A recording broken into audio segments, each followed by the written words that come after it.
Somebody starting in business has to be very focused and very strategic. Clearly they have to be prepared to work very hard, but above all else they've got to make sure they have the resources to allow the business to grow. And that may mean bringing in an investor.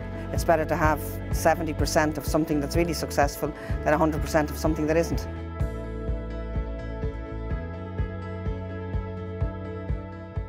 I believe it's a much better time for women. We've some fantastic female leaders now in business, Anne O'Leary in Vodafone, Siobhan Talbot with Lombia, Louise Phelan in PayPal. And locally we have fantastic women like Rose Hines, who chairs Shannon Group, Mary Shire, the Vice President of the University of Limerick for Research, but also the President of the Chamber of Commerce. Catherine Duffy from Northern Trust, fantastic role models in the region. Women are more confident, they're well educated, they're doing better at second level and third level than men. And I think that confidence that comes from being highly educated and motivated is going to have a positive impact on business.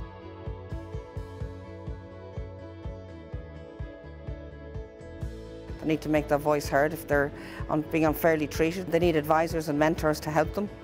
But if they're in a business where there is a glass ceiling, get out and join somewhere else.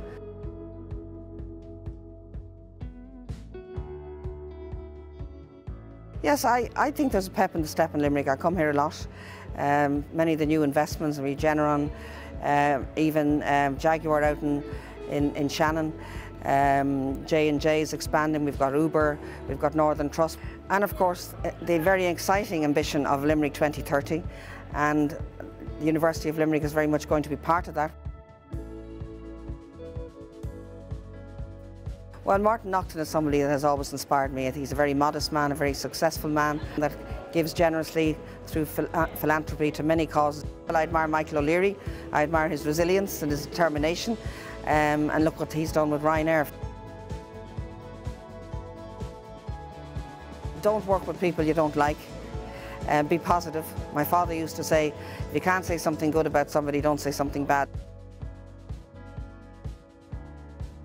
Well, I think it's very sad that Brexit is happening. I think the government here have handled it extremely well. They've been very determined, very resilient, and I'm impressed with the manner in which it's been handled. Not just the Taoiseach and his colleagues, but also the decision of Micheál Martin not to cause an election because of Brexit. I feel sorry for her. I think she's very resilient on the one hand, but on the other hand she doesn't seem to talk to anybody. She seems to have put the management of her own party ahead of trying to get a deal for the country. And she's left it very late in the day to start engaging politically with people across the House of Commons, and I think that's a pity. She wasn't in favour of Brexit, she voted to remain, and yet she has had to pick up this chalice and run with it. But I think the real test will be, has she the capacity to be able to put the country first, and that may well risk losing some members from the Conservative Party permanently.